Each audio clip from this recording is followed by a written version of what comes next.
O livro Maestria, de George Leonard, basicamente nos ensina qual é o verdadeiro caminho da maestria e o que devemos fazer para trilhá-lo. Seja uma habilidade, uma esfera do conhecimento, um aspecto de nossas vidas ou até um relacionamento, o processo de maestria pode estar por toda parte.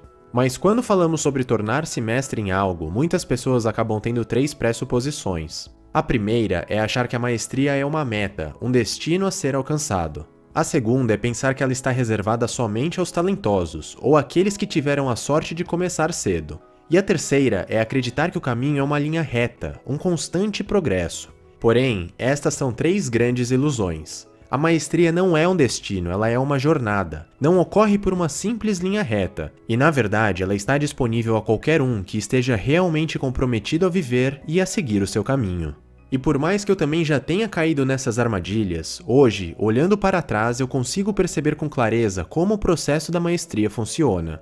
Por exemplo, veja o que aconteceu com o meu aprendizado de inglês. Há mais ou menos 2 anos eu decidi estudar para valer. Eu já tinha um mínimo de conhecimento, mas eu queria realmente dominar o idioma. Então, eu comecei a fazer um curso online e dedicava todo o santo dia pelo menos 2 horas aos estudos. Durante os 3 primeiros meses, o aprendizado foi explosivo. Eu fiquei muito empolgado. E eu até pensei que se eu continuasse naquele ritmo, em pouco tempo eu já dominaria o inglês. O tempo passava e eu continuava estudando, mas algo totalmente diferente começou a acontecer. Eu não conseguia mais perceber evolução. Foi um choque para mim. Eu estava diante de um platô.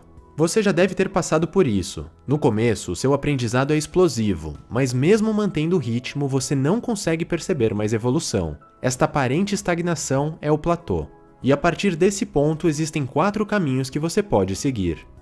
O primeiro é o descomprometido. É a pessoa que adora novas atividades. Ela fica encantada com a evolução no início e começa a ter fantasias com o sucesso. Porém, quando encontra o seu primeiro platô, a sua motivação despenca. Ela arruma todas as desculpas para evitar os desafios pela frente. Ela desiste e decide iniciar uma nova atividade. O descomprometido é aquele que adora mudar de emprego, começar novos relacionamentos e experimentar novos hobbies. Ele é viciado na novidade, mas não consegue avançar em coisa alguma.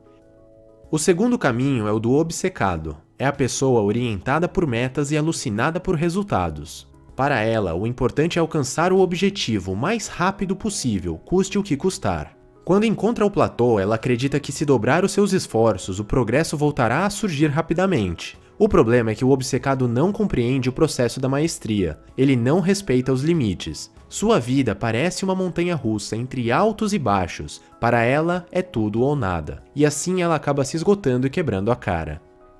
A terceira trajetória é a do conformado.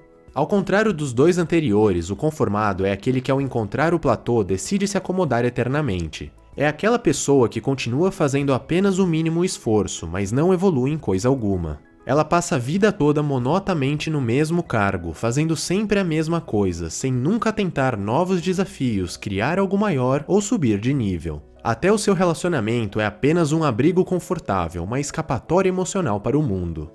Como você pode ver, estes 3 caminhos são anti-maestria. Então, se você quer alcançar altos níveis, siga o caminho da maestria. E isso significa basicamente que a maior parte da sua jornada será vivida em platôs. Metas e conquistas são importantes, mas elas existem apenas no futuro e no passado, não no presente, onde existe apenas a prática. Então você vai ter que amar o platô, porque se você odiar o que está fazendo e se o seu progresso depender apenas de novos resultados, você não pode esperar ir muito longe. Afinal, você vai passar a maior parte do tempo estagnado. Então, mesmo que você não consiga perceber evolução, você vai precisar continuar praticando e continuar tentando melhorar. E, em algum momento, você vai ter um salto no seu progresso. Após isso, talvez você sinta até um leve regresso. E depois, lá estará você novamente diante de um platô. Mas, o ponto mais importante é que este novo platô será mais alto que o anterior. Você terá atingido um novo nível, é assim que o verdadeiro crescimento acontece. Então, não há razão para perder a sua motivação, porque se você amar o simples ato de praticar e tentar sempre se aperfeiçoar, em algum momento a evolução irá surgir. E esteja preparado, porque isso irá se repetir de novo, e de novo, e de novo. E eu posso confirmar isso com a minha experiência. Durante a minha jornada de inglês, eu praticamente sempre tive essa sensação de não estar evoluindo, com exceção de alguns pequenos saltos ao longo do progresso. Mas, hoje, quando eu olho para trás, eu vejo que a diferença foi impressionante. E isso só aconteceu porque, independente do resultado, eu continuei praticando e me aperfeiçoando. Então, para avançar por este caminho, siga as 5 chaves da maestria. Chave 1. Instrução. Explorar, descobrir e criar novas maneiras de aprender por conta própria é sempre gratificante. Mas não fique preso a isso, ou então você pode acabar se encontrando tentando reinventar a roda.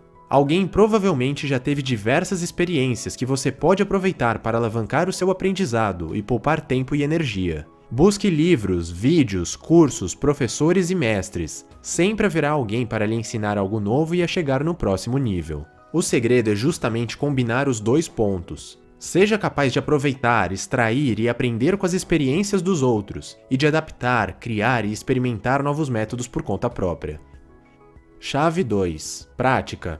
Como disse anteriormente, você deve praticar pelo simples amor à prática, porque quando você ama o que faz e está sempre tentando se aperfeiçoar, a evolução acaba surgindo. E assim nasce um ciclo virtuoso. Você acaba gostando ainda mais de praticar, e com isso tenta ainda mais se aperfeiçoar e acaba evoluindo novamente.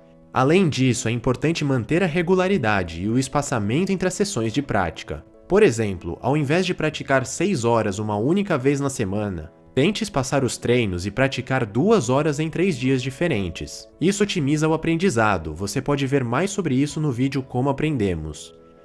Chave 3. Renúncia. Renunciar significa ter a sensibilidade para perceber o que deve continuar e o que deve partir. Você precisa ser capaz de perceber quando é hora de abandonar um método, um curso, um professor e até algumas crenças que agora estão apenas bloqueando o seu desenvolvimento. Às vezes, tudo o que precisamos é reciclar os processos e renovar as ferramentas. Você também precisa aprender a se afastar da prática de vez em quando. Entenda que o descanso, a recuperação e a reflexão também são partes essenciais do processo de maestria. Chave 4. Intencionalidade. A mente humana é uma das ferramentas mais poderosas que existe, então use a seu favor. Faça visualizações para fundamentar o sucesso. Imagine a execução perfeita dos movimentos, o seu domínio naquela habilidade, os resultados que seriam gerados e até as sensações que surgiriam ao agir com perfeição. A maestria acontece primeiro na imaginação, depois na realidade. E quanto mais forte e viva for a visualização, melhor será o resultado. Chave 5. Limites. Se você quer evoluir, você precisa constantemente se desafiar e ir além dos seus limites. Experimente um novo movimento, uma música mais difícil, tente ir mais longe ou tente ser mais rápido, aumente os pesos, faça o exercício mais devagar, descubra novas expressões, aprofunde seus estudos e consuma materiais que lhe desafiem. Aprenda a gostar da dor e do desconforto, pois eles fazem com que a sua mente e o seu corpo tenham que se adaptar ao desafio, e é assim que você sobe de nível. Mas, ao mesmo tempo, você precisa ter noção para não exagerar e ir muito além dos seus limites. Vamos supor que você queira correr 10 km, mas que atualmente você só consiga correr 5. Se você tentar correr 10 km direto, além de provavelmente fracassar e se frustrar, você vai esgotar o seu corpo e pode até arruinar a sua evolução. O truque então é superar os limites aos poucos, constantemente. Tente correr 6 km. Quando 6 km ficarem confortáveis, tente 7. Quando 7 km ficarem fáceis, tente 8. E assim vai indo até um dia chegar aos 10 km. O curioso é que quando você alcançar o seu objetivo, você vai querer ir além. Porque a maestria não é um destino, ela é uma jornada. Não existe linha de chegada para aquele que ama o simples ato de praticar e de se aperfeiçoar. Um verdadeiro mestre é um eterno aprendiz.